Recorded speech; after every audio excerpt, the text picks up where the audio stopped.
Welcome, everybody, to another Raw recap here on the Pro Wrestling Sheet. I am your host, John Rocha, and Ryan Satin was out there sunning himself with his lady friend down there in Mexico, so we had to find someone to step in, and thankfully, Jay Washington was available to join us. He is the urban gladiator. You know him from the Schmodown. You've seen him, maybe you've seen him wrestle live. He's been doing it for so long out of Chicago. Jay, thank you so much for coming on, man. Thank you, man. I was promised all of the good gluten-free cookies to be here. I'm here for nothing but the gluten-free cookies and to talk about Monday Night Raw. Yeah. Let's not get into our health stuff. Let's deal with the young people who are battling and fighting in their worlds. Yeah, we're going to break down all the matches and talk about all this stuff over the next hour, and maybe we'll jump into tangents. Jay, being a former wrestler, has an inside point of view with these kinds of things, so I may ask him some questions that I normally don't ask Ryan, because maybe Jay's got a little more insight into what it's like in the ring and what's going on outside of the ring as well with these wrestlers. Absolutely. That'll be fun. I like to have that perspective on it, and especially I tell people that because I have friends who are currently on the roster. Yeah. Some lifelong friends, 20-plus year friends. And I can talk to them about things, and it's not just trying to get scoops on stuff, but just checking on them personally. Right. You know, seeing how they're going, how they're handling the travel, how they're handling. Look, you're living your dream, which is one thing, but that's a lot of travel. That's a lot of commitment. There's a lot you got to go through aside just living your dreams. Yeah, that's true. There's a lot you have to deal with, and we'll get into that as we go along if it pops up here. Let's start off the show. Start off with MIZ TV. It's from London, England. Miz comes out. You know, he's awesome. Starts talking, brings out Roman Reigns. Reigns and Miz have a fun back and forth. Reigns says this whole thing that just started months ago with Vince trying to bring out this inner Miz, this angry Miz, and he tries to goad him into it. Shane McMahon comes out. They have a back and forth, and then we get this set up that Bobby Lashley and Elias are taking on Miz and Reigns later on. So what did you think about this whole opening promo and everything that happened here between them? So let's start off by saying the wild card rule clearly is still in effect. Oh, yeah, it's in effect. Mojo Rawley is going to show up. Anyway, let's keep going. I'll leave this show. We start because we got to talk about it. But no, the wild card rule is still in effect. So of course Elias comes over. Yeah. Shane McMahon, even though he's in McMahon, he's still technically a SmackDown superstar. Right. And I get because he's attached to SmackDown. Right, and I get Stephanie that she has the kids and she has everything she has to do back at corporate, so she can't be on Raw all the time. I get what we're setting up, and you can't sell me on the fact that Elias versus Roman Reigns is a money matchup, even though that's what they're trying to do. And don't get me wrong, Definitely. I love Elias as a talent in the ring, what he brings. Roman is a great guy too, but it's just you're trying to sell this as a big marquee matchup, and it's not. This is a Raw or SmackDown matchup. To put them in the tag match, of course you knew it was going to happen. It's right before, this is the go Money in the Bank, Raw, go home Raw. Money in the Bank. The problem is you just interjected somebody in this program who, unless he does something in one of the matches at Money in the Bank, has no point in Bobby Lashley. Because now that he doesn't have Leo Rush with that whole situation, and they haven't had him with Corbin and McIntyre, it's like he's out in limbo and they just got to feed him places. Yeah. So it's a little bit of a cluster as a whole. I see what they're setting up.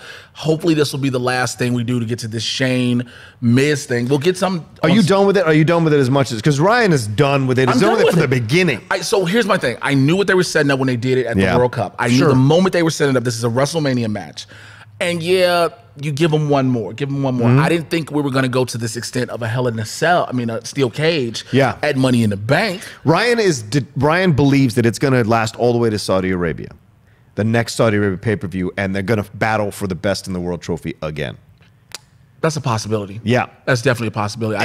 I think I thought about that before, but I think as quick as I thought about it, I took it out of my mind. Because you didn't want it to happen. Because some other stuff has come out about the next Saudi Arabia trip. Yeah, true. So it's like Goldberg versus The Undertaker. Yeah. So it's like, I get it. The Prince is booking this. I get it.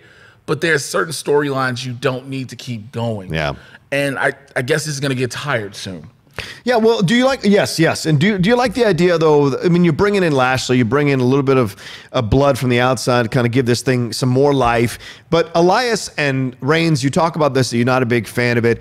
I think it's working to put Elias over. He's needed to be in a program for quite some time. I agree. They haven't figured out what to do with him. They switch him face heel, face heel. He's certainly over with the fans. They walked with Elias last night again, chanting. The question is, like, is this a feud that's going to help him get over? Because I don't think this helps Reigns in any way, shape, or form. Here's the problem. I think this helps Elias. We've had several feuds that were supposed to put Elias over the top. That's good. That's fair. You know, so we've had this is the top dog. This isn't Lashley or they other had him people. with Cena for a minute. They did. You're You right. see what I'm They saying? did, Cena was the dude they used to put Roman over in a sense. Yeah. So if that doesn't help you go further, then what? Right. Roman, this is just a stepping stone on Roman until they decide if they're going to put him for the WWE title, ship him back over to Raw to go for the Universal against Seth Rollins, because I don't think they're giving it to AJ Styles. Yeah. You know, this is just one of those quick fodders for Roman. It's not really anything big for Elias at the end of the day. Yeah, and I think because Roman's not in the main event picture right now, you got to give him something to do. Elias is a guy you got to put over.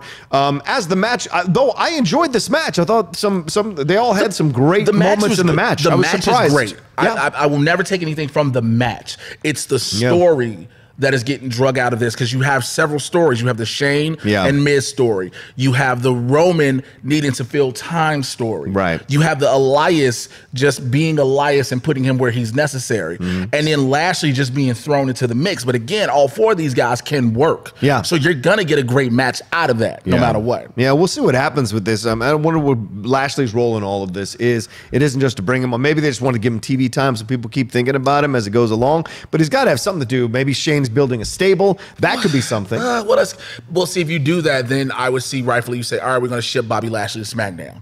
If you do that, unless you got the wild card and he just keeps qualifying every week for the wild card. I guess so. I mean, that is the crazy part about that. Yeah. But I do not want to see Bobby Lashley involved in this steel cage match, because there's no reason Shane. I get, the way he wanted WrestleMania is basically the Miz took himself out. Right. But then we're going to prove we got to keep going at this, because if Shane wins 2 in a row, what's the purpose of the Miz trying to do a third one? Yeah. You've already done Falls Count Anywhere. You've already done steel cage. Yeah. The next one is Hell in a Cell, and that's unnecessary with this. Also, it's unnecessary to keep seeing Shane McMahon try to jump off stuff. Well, then here's the thing, Shane. That's the thing. Like, at times it does become a bit straining believability to see Shane punching people and have it be so effective. Reigns was getting thrown all over the place by Shane. You're just like, this is not possible. Well, Shane's punches, now look, I know you're probably watching this, Shane, Steph, or Hunter. Yeah, One of y'all might be. Somebody will say this to you.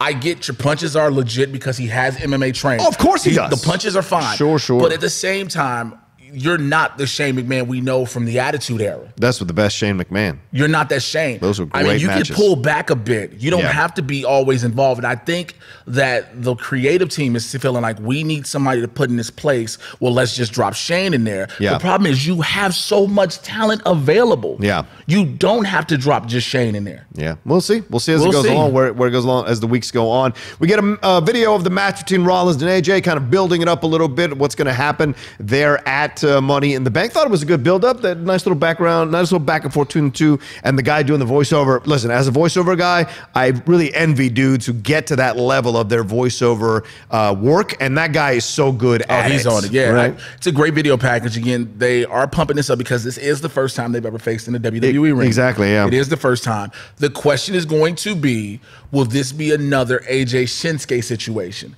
What I mean by that, you mean like 6 not even just matches? Not even that. Okay. With AJ and Shinsuke, when we had the first match, when it was building up to WrestleMania, the moment you're like, okay, they should go all out and let AJ and Shinsuke do together what they can do.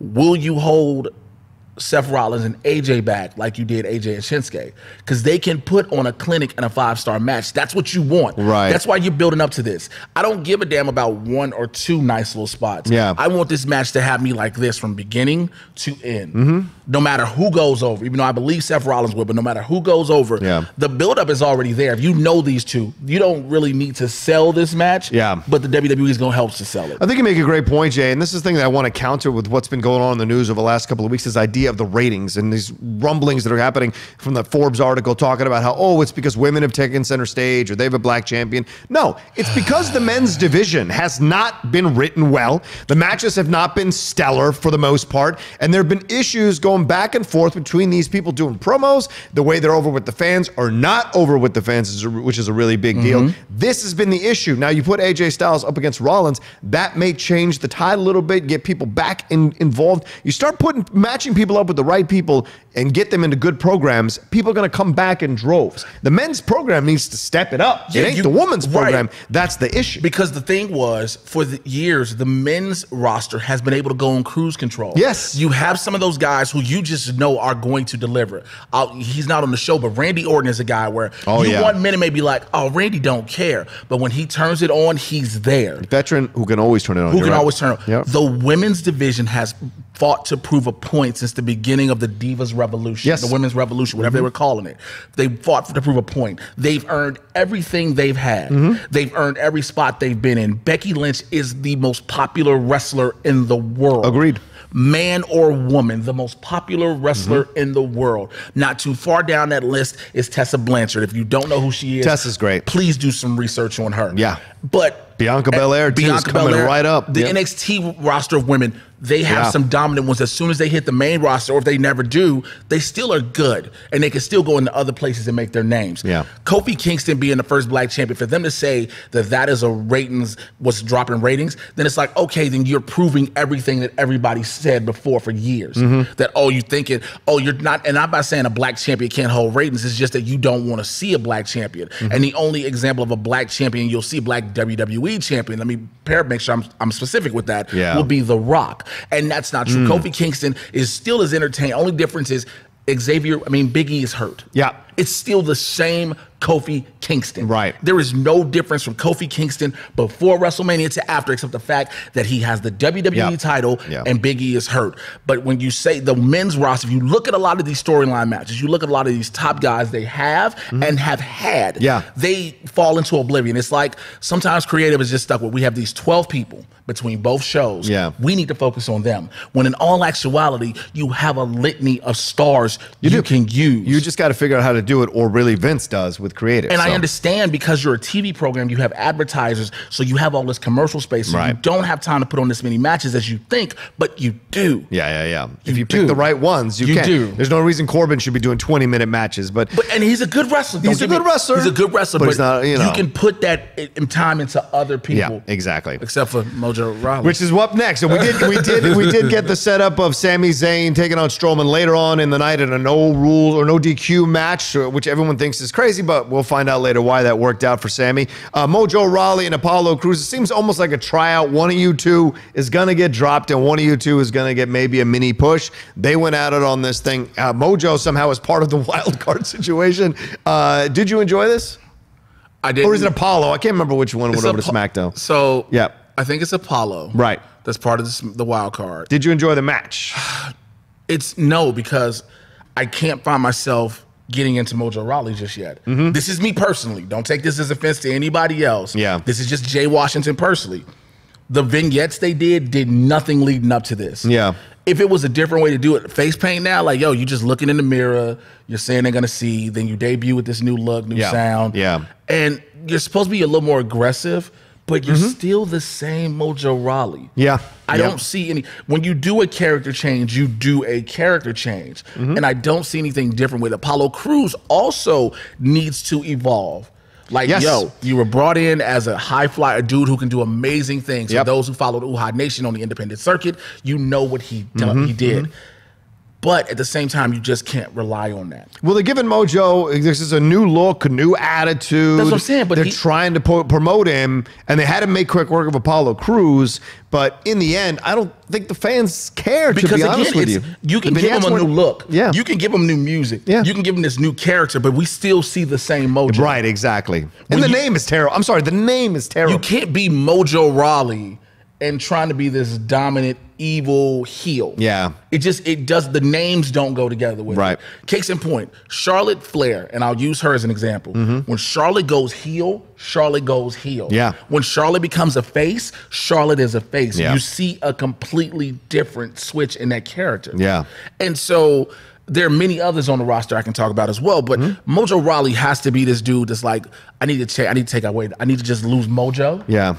Or I need to change the name or something. I need everything to adapt and evolve. Well, that's what he's trying to do here with his new look and new change. I don't know if it's going to work, to be honest with you, because you see it all the time. These mid-carders who make these changes, try to do something different, try to get over with the fans. It rarely works, but they try, and you can't fault them for trying. You got to give them space. You got to work. You got to give space. But the problem is too, the WWE a lot of times doesn't give the wrestlers the chance to fail. Right. Oh, okay. Yeah, I see your point. Because if you fail coming out the gate with a new gimmick, you know, sometimes they'll just pull back on it. I know it kind of contradicts what I just said, but at the same time, you've had these things leading up to this. This wasn't a, wait, is that Mojo Rawley out of nowhere? Then start addressing the new attitude. Right. You know, that's a different thing. Instead of setting this up, I'm looking in the mirror, I'm looking in the mirror, I'm looking in the mirror every week, and now here I come. And it's like, all right, but we're going to see this anyway with a Bray Wyatt situation. Yeah, which we'll talk about in a little bit. You see what I'm saying? So it's like absolutely. Those things. All right, so we get Alexa Bliss having a little backstage promo with Nikki Cross. She fakes that she's had these travel issues, but which is this thing that's carrying on with issues with her shoes and thinking that there's a conspiracy against her, but it's because she does not want to wrestle until Money in the Bank. I don't know if it's true or not. We've heard rumors about her physical well-being when it comes to matches coming back, as she's denied that there's anything wrong, but she hasn't really been seen in a ring that much. There was that Bayley match a few weeks ago, but she hasn't been seen much since then. I don't know if she's doing stuff at house shows because I don't keep track of that, but we don't see her in the ring that much. But Nikki Cross takes her spot, which is great because this is in London, England. Makes a lot of sense. Nikki being Scottish, let's make the connection here. But so she's now into the main, into the four-way that is happening later on. And speaking of women, we move on to Lacey Evans taking on Becky Lynch and Charlotte Flair in a contract signing. I wouldn't say taking on. It was, well, those two are pros. She's a rookie walking into a contract signing on the WWE is what I mean. Definitely, you got to go back and forth with those two veteran ladies in a ring. What do you think about that? Do you think Lacey Evans held her own in this? I thought she could have, and I thought she did for the most part. But her going, that's a mistake. Don't ever give in to the fact that the fans are messing with you or the other wrestlers messing with you, and cater to them by going to 5-year-old reaction. Yeah, it's because you lost. You don't have anything. Like you said, it's that, right. You don't have anything at that moment. Becky was owning her. Becky was owning her. Charlotte is just going to sit back and play the role. Like, right. I know I'm going to get in where I need to. Yeah. Lacey this really was for Lacey Evans more than anything to promote else. This, This not even to promote the match, to promote her. Right. The match is going to promote itself because of Becky Lynch, because of the big deal with Becky Lynch defending both titles. Sure. Lacey Evans has come out, week before she actually debuted in the ring. We saw the little vignettes, her coming out, and then when she comes in, driving me crazy.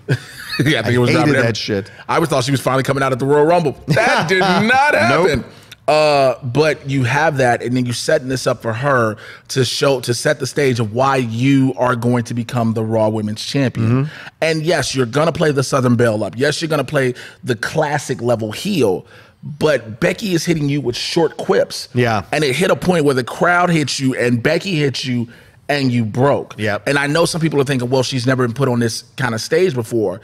She's had the chance to. That's why they kept giving her the crowd. If you want something and you get that something, you need to step up when the opportunity is, because there are plenty of other women who can come and step into that moment and handle it. Lacey, I think, has done a great job of winning me back over into believing that she can go toe-to-toe with Becky.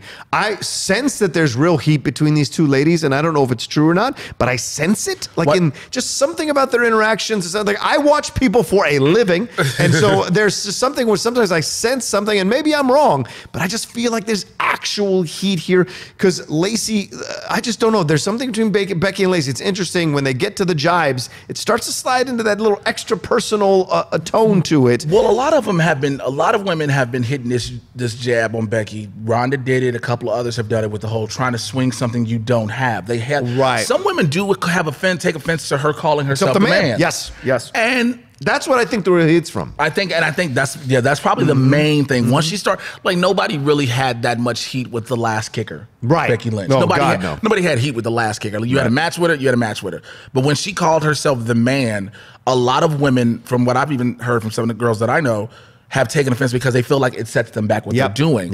But I get why Becky has done it. I get why Becky does it. It's a smart business move and branding move. Yeah, because you're saying, no, I'm a woman. I'm the man of this company. Yeah. I'm the man. I'm the head superstar of this entire company. It is not a dude on top. If you want to say there's a dude on top, yeah, I'm that dude. Plus, it's a nice jab at Charlotte all the time because Flair always called himself the man. Yep. To be the man, you got to beat the man. And he always said that. And it's a great jibe at Charlotte, and it's brilliant. You know, they're friends in real life and what have you. Best friends. Best friends, right. But Charlotte does a great job here, too. You're right, Jay. She found her moments to jab in, saying, you never learn. You know, it's like, lady, you've been losing for 8 months now. Who's the one that doesn't learn and keeps coming back for a beating? So you say all this stuff, and I'm curious. Like, this whole thing went down.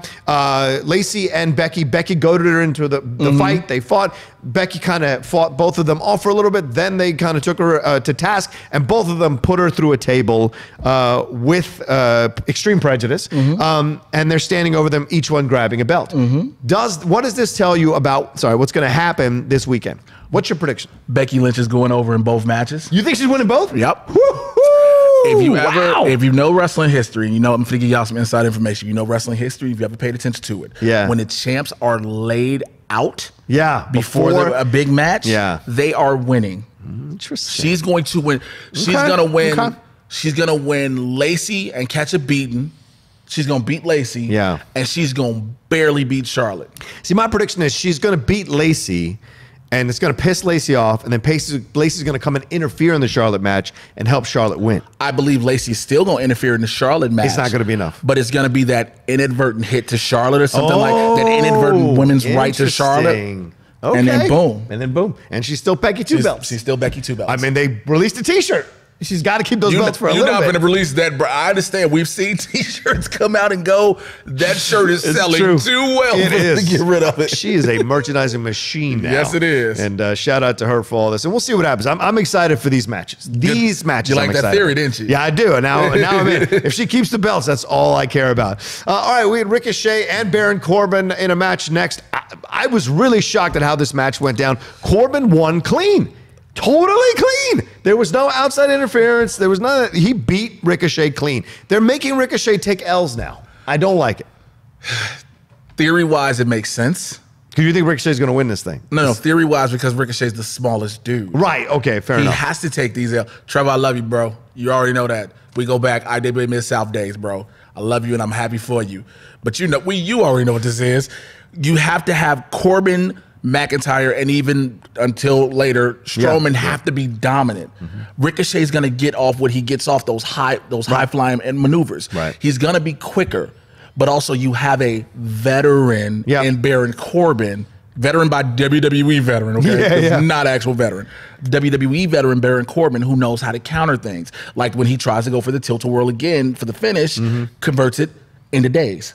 Which was great. Which is a great counter, a great finish, a great way to close the match. I couldn't even be mad at that. No, it was a good match. I was really surprised at the chemistry they had together. And that's the beautiful thing about it. But again, it lets you know you're going to have Ricochet do some high-flying, crazy stuff Sunday at Money in the Bank. But I really don't have too much of a problem with this loss. Because either way, no matter who lost, I wouldn't have had a problem with it. Right. Because it was one of those matches, the way the match went, it was one of those, okay, whoever goes over, goes over. Right. And I'm good. Right. It still sets up that we're going to see some great stuff. Oh, we're going to see some stuff at that in that match. Even the end of the match. Bank. When he pushes the ladder and Corbin hits his neck on the rope. We see those things. Yeah, it's a good setup. I thought it was a good match. I thought once again we see.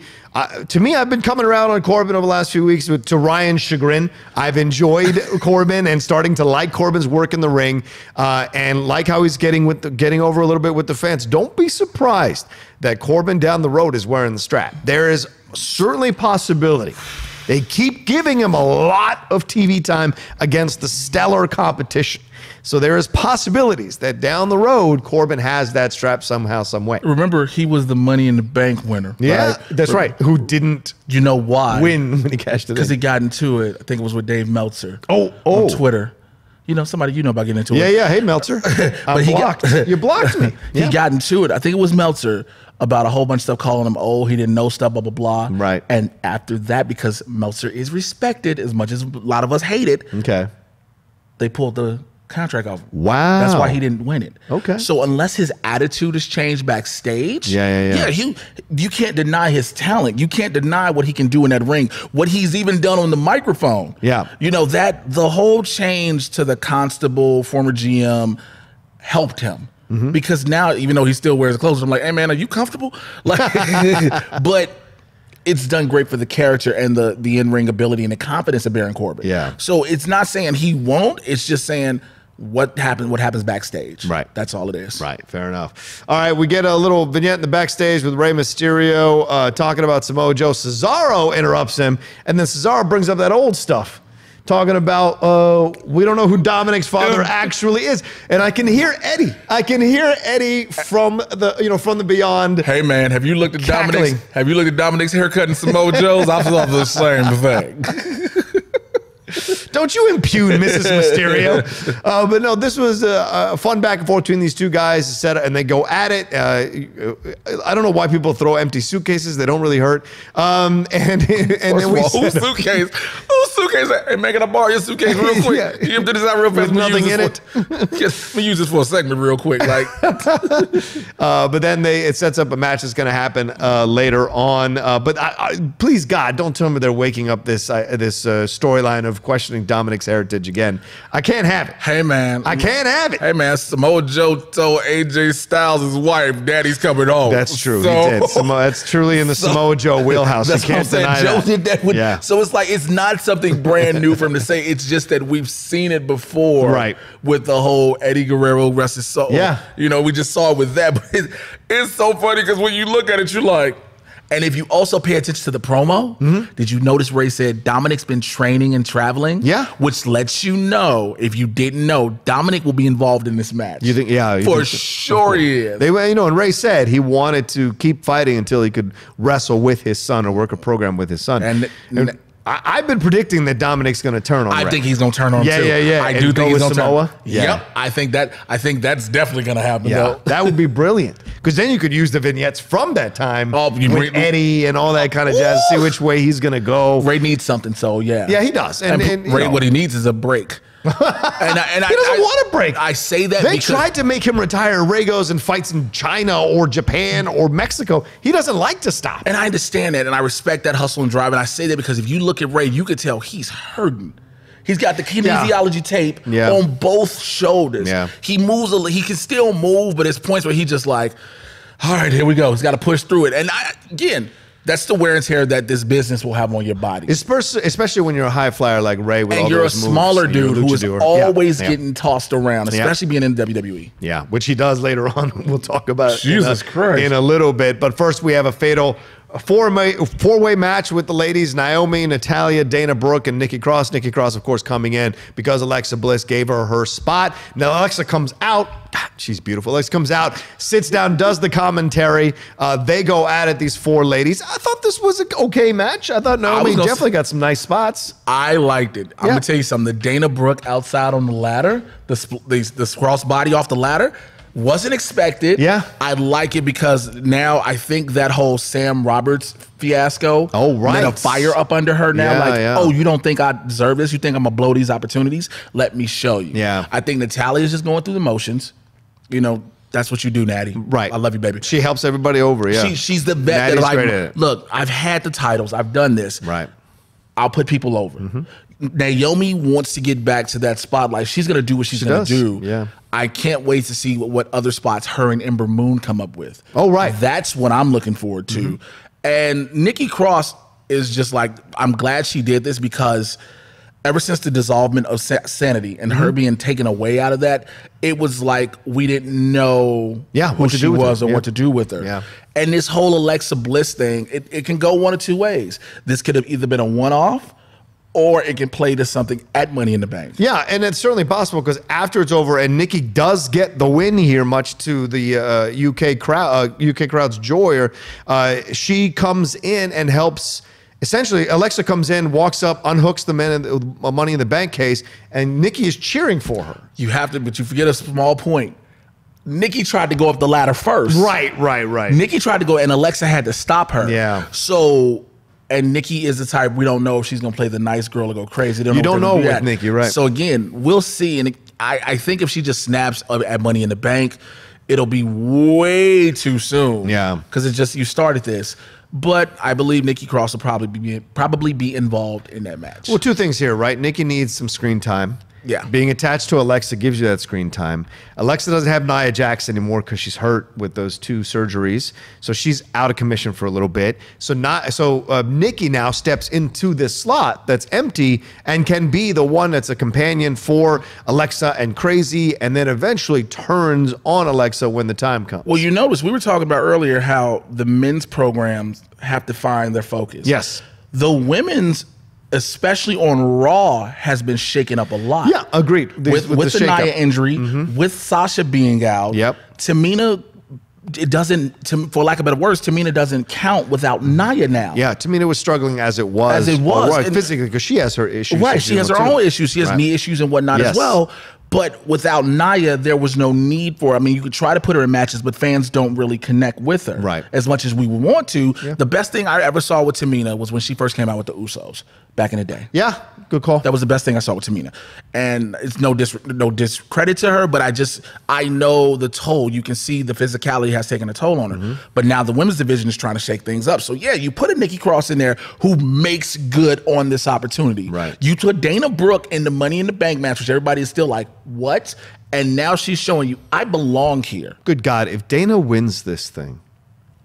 Hey, this is one I know this is wrong, but looking at all 8 women, this is one I cannot call. Right. This is not an easy call because there are a multitude of women who could literally win this. Yeah. Carmella could be a 2-time Money in the Bank. Sure. Alexa Bliss could get it again. Sure. Bailey could get it. You see, there's so many people. Ember Moon could actually possibly, now that she's healed up from her injuries, Ember Moon could have it. Naomi could have it.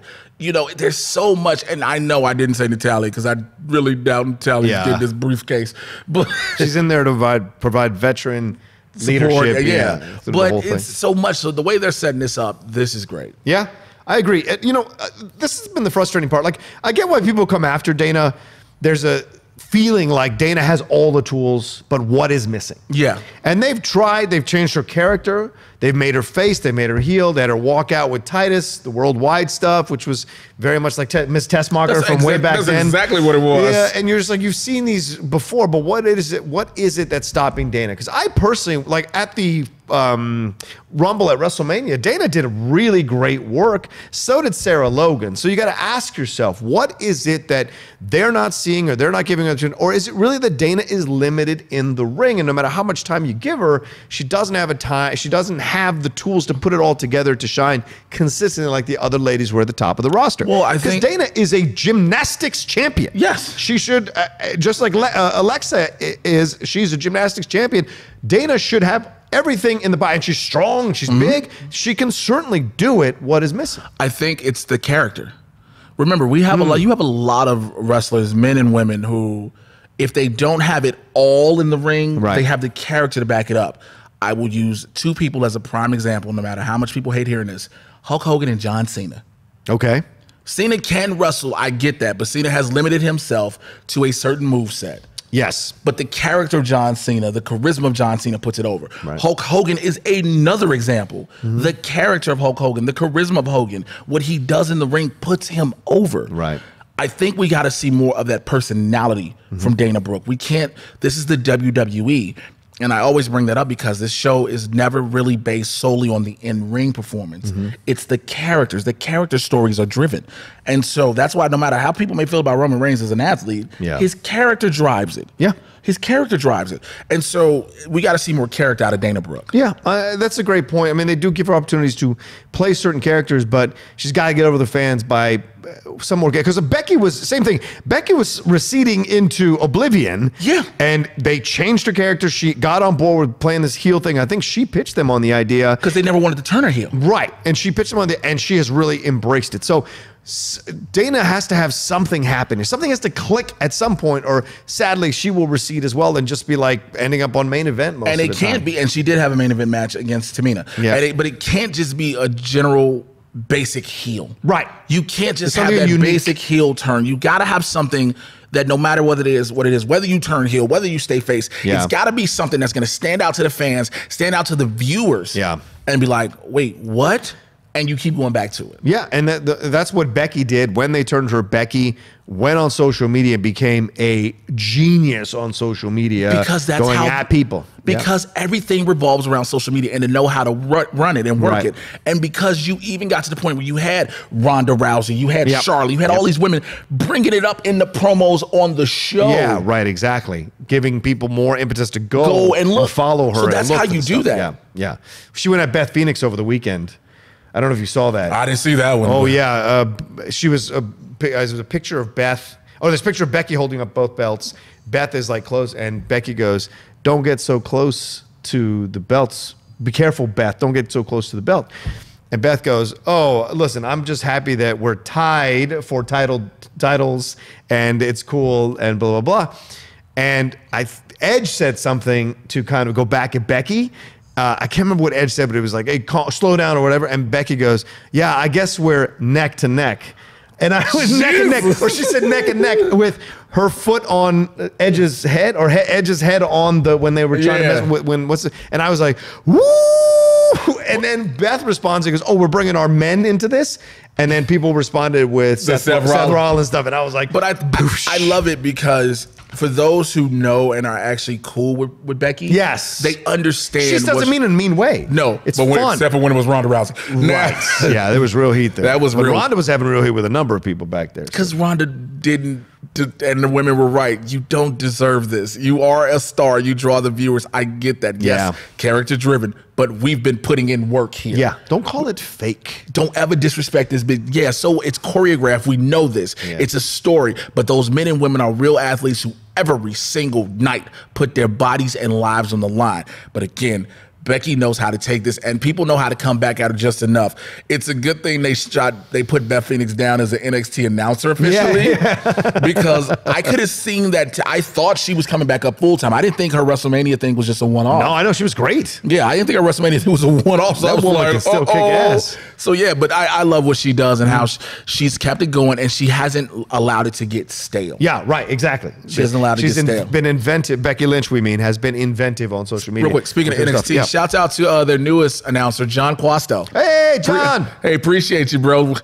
You're a friend of mine. I knew you by another name, but I like John Quasto now. I respect and love the fact that you got your dreams come true, brother. You've been working hard at it, and you've been calling matches at another federation, another organization for years. Finally, you're getting the opportunity to go and do these shows, brother. It's nothing but love from all of us. There you go, Johnny. Oh, John. John. All right, sorry. I apologize. Let's move on.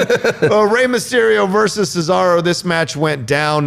This was a good match. A lot of fun. Cesaro doing his thing. Rey doing his thing. A lot of near falls and enjoyable stuff. Then Rey eventually gets the pin. How familiar are you with Chikara? I don't know what Chikara is. Please go check out the Soul Touches King of Trios 2009. You'll see myself, Willie the Bomb Richardson, Acid Jazz, Marche Rocket. A couple of years was King of Trios. Chikara is I don't understand a word he said. All right, yes, go ahead. Chikara Wrestling. But Chikara is a promotion based out of Philly, run by Mike Quackenbush, that integrates lucha libre, comedic arts, and wrestling all together. So it's different than Lucha Vavoom? It's a little bit different. Okay. It's a little, the characters are just so outlandish. Like, there's a colony of ants. There's soldier ant, worker ant, fire ant, green ant. There's so many. This is one of the promotions where Cesaro came in heavily as Claudio Castagnoli. He was always there. So he trained a lot with Mike. He trained a lot in the Lucha Libre style. So he understood how to do that. And he's worked with Rey in those styles. And so to be able to flow with Rey, it's not one of those, all right, how do we do this again? It's, okay, I know what you want to do. I know where you want to go with this. And Rey being able to work with a big man who can flow with him just like that in the ring works out for the best. That's why this match was as beautiful as it was all the way through. And even till the very finish. The way it went over, Rey finally hitting the 619, everything, the reversing of the neutralizers, the frog splash, everything was beautiful in that match. It really was. And swinging Rey against I get so unsettled when that happens. Against the post? On the outside, against the two sides of the whatever that is that holds the audience back from climbing over. The barricade, swinging him to one side and then swinging him to the other. I literally went, oh. You shouldn't. You understand those barricades are the most comfortable thing. Are they really? Hell, that's why they have those. Wow. That's why it's not the old school metal ones. The old school metal ones took a toll on you. Right. You're hitting. That's what I'm thinking about. You're hitting a giant pad. Okay. You're hitting stacked foam. Okay. It's all it really is. It has it because it's compressed. Right. But it's foam, so it's not really as hard of an impact. What's the hardest impact you've ever taken? A snap suplex on a gym floor. With or without mats? Oh, it was outside. There was no mats. I took it on the hardwood. Oh my God. I will never forget. And I've jumped. Where was this? Where was this? What city was this? This was in Markham, Illinois. Oh, Markham, Illinois. I didn't even know Markham, Illinois.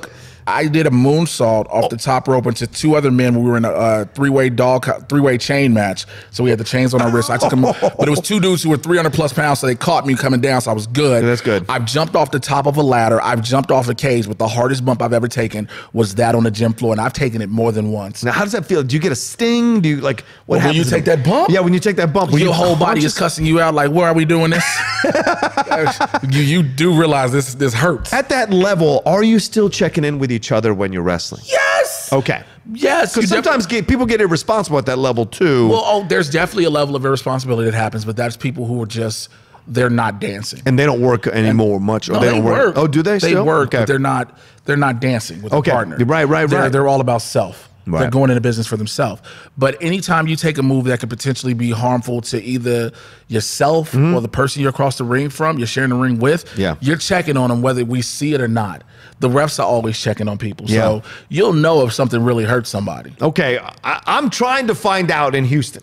Because if you all don't know, I'm going to be in Houston this weekend. Which I am so upset I'm not going to for no other reason. Go ahead. Yeah. It's at Booker T's Arena. Booker T is going to be there for the Schmodown Saturday night. Me and Dan, the Founding Fathers, were taking on Double Toasted, which out of Houston, great podcast and show out of Houston. And we will be in Booker's. I think we're going to be in a wrestling ring. You're going to be in the ring. Yeah, in the ring. And of course, the main event is Andrew Guy versus Ben Bateman, the Civil War of the Action Army or Team Action. That's going to be interesting. But like we are the opening match. But I want to find a way for Booker, maybe Brad Gilmore can help me with this, to get like a half hour with Booker showing me some moves in the ring. I mean, to have him beat me up would be everything, or show me how to do a spinneroonie would be everything. I don't think he's gonna. I don't think Booker's gonna show you. Booker's the homie too. Book is the man. I love Book. Booker, yo. If you've never hung out with Booker T and his wife Charmel. Charmel's great. And I'm going to tell you why, because Charmel and me got that Gary, Indiana, Chicago connection. Because I remember when I first met her, Booker was like, how you talking to my wife like this? And I was like, yo, Book, she from Gary, I'm from Chicago. That's the connection. He was like, okay. Oh, it's good. It's good. But no, it's so much to learn. Again, the rings. Everybody's like, oh, the rings have springs. They don't have springs. There's no springs. Wow. Everybody, oh, that's why it bounces. No, there's no springs. That's a human body bouncing. That's wood and metal. That's wood and metal, ladies and gentlemen. And the human body in physics. So yeah, that's what you get out of it. That's awesome.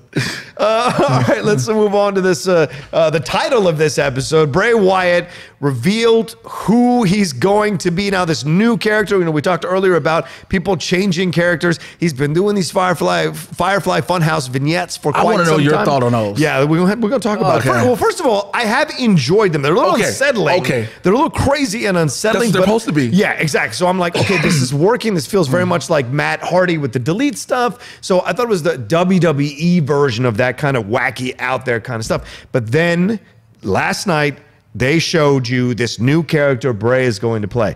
It is something out of a Rob Zombie film, but I'm gonna tell you, I'm on the fence. I'm glad it led to something, because this is something I was complaining about last week. I think I said, like, there has to show, they have to show up. Like, we've seen so many of these vignettes, it's got to lead to something. So it finally led to something. Oh, I'm loving hearing this, because I'm waiting to hear. I'm about to rebuke all of it. Okay, great. I want, but when we got it, the look of him, I get the horror aspect of it all and the dreads there, but the tights were a little like, and the jacket, I thought I was watching a little bit shades of Papa Shango, which did make me feel good. Or what's it to do with the worms out of his mouth? The boogeyman. The boogeyman. There was vibes of that. And I don't know. I get the horror aspect of it, but if you look like something out of a Rob Zombie film, who was only topical 10 years ago, then I'm worried that you maybe are going to mess this up. Well, first of all, because Bray's been unlucky on so many levels with this character, and he's good at his character. This is true. That's why when I saw the vignettes, I loved them every single time because I love what they were doing. The moment he first came out with the Mr. Rogers look, I was like, oh, some people were like, I don't get this. I was like, how do you not get what's about to happen? Yeah. How do you not Pee-wee get Herman gone crazy? It's gone crazy. Yeah. And he even showed you that every week something new was showing. Yeah. The look I did have an issue with. I said he looked like a killer clown mixed with the Joker, mixed with a lot of cocaine. Now, the tights though, the tights are my problem. It's the clown look I don't get. Yeah. Excuse me, because the jacket looks like it has the tuxedo tails. Right. So I'm not really sure. The mask, I guess he's keeping that. It's obviously going down a horror route. It's going to, but I think the beautiful thing is that's showing what he can be. Right. I think he's going to wrestle for the most part as Bray Wyatt, Mr. Rogers version. Oh, so you think this is like the Beast? Yeah. For Finn Balor. This is his demon. Oh. This is his demon. This is not.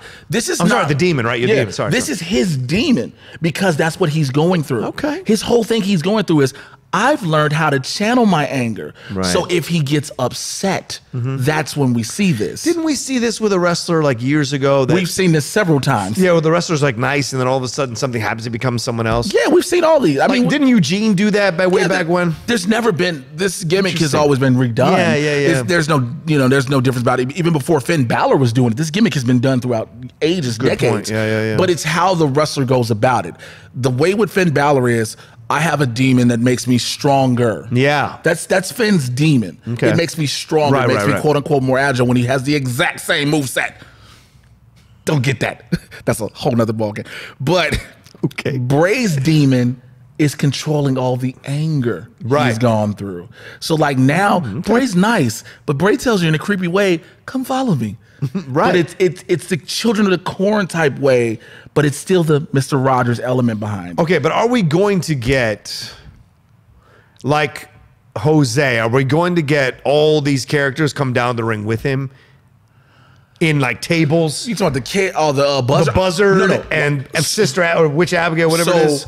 Me and the other podcast I do with the guys, we said the best thing you do with that is have them on the top of the ramp. Never let them come to ringside. Okay. Have Ramblin' Rabbit with his new Band-Aids on. Right. Abby the Witch and Mercy the Buzzard at the top of the ramp watching him. Either an approval or disappointment. Oh, so gotcha. Let fun-loving Pee-wee Herman, Mr. Rogers Bray have matches that he may keep losing. Right. They'll be disappointed. He gets angry, which finally turns him around to doing his alter ego. Okay. Which in point, after he wins a while, somebody talks to him, he reverts out of his alter ego. So it's not a consistent quick change. It builds each time. Right. If I'm WWE creative, I should apply for this job, like ladies and gentlemen. But that's how you build that if you're gonna do it right. Yeah. Because you don't want this where it's every week it's, here's the intro. Hi guys, it's the Firefly Funhouse on the Titantron. Right. And then comes out is the evil Bray. Let the Bray in the sweater and the shirt and the khakis come out. Yeah. Let him figure out how he can work in that. And then you build up to where the alter ego has to come out. Right. The anger has to come out. The rage, the build, that's what that is. But is there an avenue for him here? Like if he goes into Raw as a heel in this way, because now that we've seen him, does he start to wrestle now, or do we do a few more vignettes and then we get a match? Money in the Bank has to happen. Yeah, I doubt he'll be involved in that. I don't think he debuts next week. Because we would have heard something. Right. We would have heard he debuts next week after Money in the Bank. Right. I don't think he debuts next week. I think maybe the week after, maybe 2, 3 at the most more weeks. That's what I'm wondering about. You don't want you finally showed him. Do you want to rush him into a match? You don't rush him in. Right. You have to keep, because now we built up nice, fun-loving Bray for you. Right. Now we have to build up the angry, the hate, the hurt and heel Bray. Yeah, my contention has been with this whole situation that it's all in his head. and that none of those things exist. So we may not get them at the top of the ramp because they don't exist.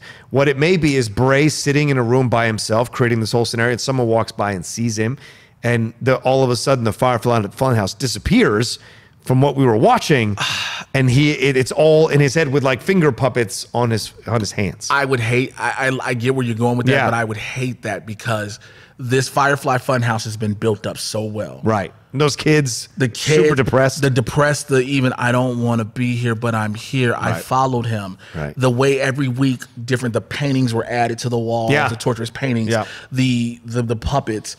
Let this all be real. Okay. Let it all be real. Okay. We'll see. All right, we'll see. We'll see.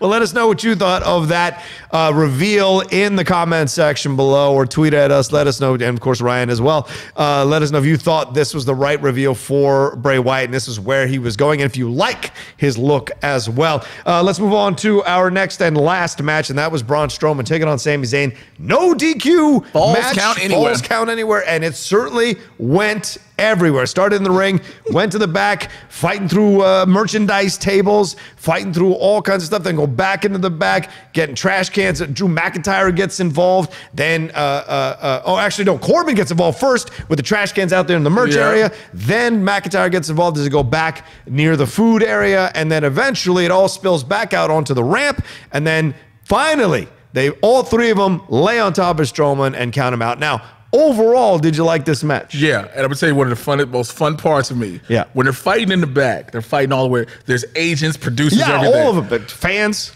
But if you watch, when they're backstage, not in the merch area, not in the merch area. When they're fighting backstage, there's agents, fans, producers. Yeah, they fight all the way to where they go to Gorilla, where they're about to go out. The reason the cameras couldn't follow, because behind there is Billy Kidman, Triple H, possibly Vince McMahon, because the cameras stop and then it cuts to the entryway. You knew what this was, what the implications was for this, that you were going to see McIntyre and Corbin.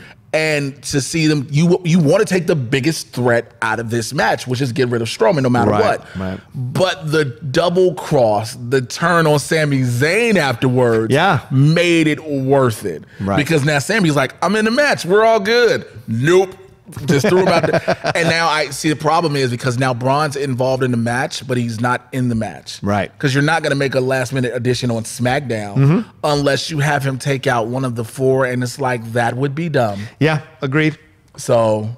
But did you like what the overall result is that Sami is involved here? Was this all these vignettes were leading to Sami getting into this Money in the Bank? I thought so. And it looks like Braun is really hurt with the bandage on his arm. His bicep is really messed up. Well, they put him through a damn table, a damn ladder. So that can't help. I think they're doing things to help the injury, to sell the injury more, so show why he can't be in it. And so if that be the case, fine. And he's a suitable replacement. Yeah. But the problem becomes now on the Raw side, you have 3 heels, 1 face. Good point. You have 3 heels, 1 face. Yeah, good point, with Ricochet being the only face. Ricochet's the only face. Right, right. And then you have... On the other side, you have Finn, Andrade, Ali, Orton. 2 heels, 2 faces. Right, so it's... Yeah, that's a good point. Okay. That's the only weird thing about that balance for me. Yeah. It's like it's 3 obvious heels. It's not it could be a tweener. It's 3 clear-cut heels. Right. Well, and then people will say, well, possibly McIntyre and Corbin will take each other out. Yeah, I can see that happening. But does this set up Sami Zayn for a win? Yeah, I know. That's the question that will. And, if you're back tomorrow, because we're waiting to see, we'll preview MITB and give our predictions. Yes, and see what we think, who we think is going to win these matches, because who knows what's going to change tonight at SmackDown Live that could affect the matches as well. I mean, like right until the cameras start rolling, you know how the WWE writing staff works. Are you concerned that Strowman is hurt again? Like, this is starting to happen more and more, and it's affecting his pushes. Just when they start to get him back into rhythm, he gets hurt. I hope he hasn't torn a bicep, because if he's torn a bicep, he's out. Oh God. Yeah. He probably has, even if he has a minor tear, but the fact that he has just this wrapped up lets you know it's something with his bicep. Right. So, or it could be his tricep. We don't know. But he keeps getting hurt. Yeah, he was on a major push. And the way he walks, last time he got hurt. If you even watch how he walks like he's hurt. Right. There's not a real good, again, the wear and tear I understand, but there isn't a real stride to him. as a big dude, as a gigantic dude, as a monster. Yeah. And it's like, you can tell he's going through injuries, but I think he's in that reign of injury after injury after injury where he might have to take time off. Yeah. And I get he doesn't want to. I can understand and respect that. Yeah. But I don't think he has to worry about somebody taking his place. No, I don't know if anybody will take his place, but certainly the push starts to become, okay, we got to push him again. And so you it's wonder not that if, difficult, though. Well, you wonder if maybe the time off actually might work because it works for Lesnar every time he takes time off. Yes, and that's the thing. But you have to bring him back in a super way, like a strong way, right? And it interfere can't be, in some way or whatever. And it can't be a 1 week, 2 week absence. It has to be something that's relatively noticeable. Yeah. Like I hate to say it, 6 weeks to sometimes 6 months. Sometimes. Yeah. Sometimes. But, and then because now all we got to do is build up towards SummerSlam and Survivor Series. So he can take time off to go to SummerSlam. Right. And that works. Yeah. And so when he comes back, hopefully he's healthy and then he can make this big impact like he's always done. And he'll join Bray Wyatt in the Funhouse. No! Put him back in the Wyatt family. I understand. There is no Wyatt family. No, you make the Wyatt family over there. You put Bray Wyatt in it. If you put the Wyatt family, you make it Bray Wyatt, Strowman. You somehow convince Ambrose to come back. I mean, there's all the nuts got to go inside. He don't want to. I think he wants to be. If he's gonna be a nut, he wants to be the John Moxley nut. Okay. So if by some chance he comes back to WWE, does he come back as John Moxley or Dean Ambrose? No, he has to come back as Dean. They're not going to bring him back as John Moxley though. So yeah. Did you like that vignette that he shot? I love all of Mox promos. Okay. I'll tell you something. So Mox and I worked together at a company called Elite Pro Wrestling back in the day. Okay. And I remember when they were telling us they were bringing him in, and I'd heard of him, and I started watching his vignettes, and I was like, okay, who? And then when they first brought him in, Mox wore this clown mask, this eerie, creepily clown mask, and his jean jacket with one like painter's glove on, and just strolled around to the ring. And I remember I had a promo with him, and I said, John, if you don't get the hell away from me. He was like, what's wrong, Jay? I was like, John, get the hell away from me. I'm in the ring, say, get the hell away from me. Dean's the best, man. I love Dean. Oh my God. We'll see what happens. All right, well, that's our Raw recap here on the Pro Wrestling Sheet. I really want to thank Jay Wash for taking the time. Thank you for having me. Seriously, it's always a blast talking wrestling with you, brother. Thank you, man. Thank you so much. But we'll see if you're back next week. Tomorrow, I mean. Hopefully so. Like I said, if I'm going to check my phone and if I didn't get a phone call for something, I'll be here tomorrow. Where can people find you, man? You can find me on Twitter and Instagram at Mr. J Washington. My YouTube channel, JAY Washington 80. The Mad Titan podcast, so I get you caught up on everything in the Marvel and DC live action universes. And join my Supervillain Squad on Patreon. That's great stuff. Yeah, you can always find me at The Rocha Says on Twitter and on Instagram. See the new shows I got going on. We got some new top 10 episodes to drop. New Cinephiles coming up this weekend, and the Geek Buddies, that is out now. It's gonna be. We're gonna talk about all kinds of stuff coming up. We've dropped 2 new episodes. So like, if you haven't listened to us yet or given us a chance, go find us there on iTunes. And one last thing, the Deep Cut, that's here on Collider. Danny Fernandez was just my guest last week talking about depression and PTSD through the lens of Avengers Endgame, based on an article she wrote for Playboy. And I think this week, if everything goes well, I got Emma 5 coming on. We're going to talk about Game of Thrones, Danny turn, and because I think we're both on opposite sides of it. So that'll be a nice conversation. You can find that on the Collider Conversations podcast feed. All right, here's all the info you need to know about Pro Wrestling Sheet. I think go follow Pro Wrestling at Wrestling Sheet on Twitter. See all the stuff they're doing there. There's the show on Thursday nights that Ryan hosts with his boys there, Jamie, and then they've got and then of course we got the SmackDown Live recap tomorrow, and then on Friday there's more content coming. So go and subscribe, go and find it, go to the YouTube channel, go to ProWrestlingSheet.com, go and read all the articles they got there going on, and give us some love. Did you enjoy our recap? Let us know on social media. Thanks everybody for watching. We will see you tomorrow for our SmackDown Live recap on the Pro Wrestling Sheet, right? Hopefully. ProWrestlingSheet.com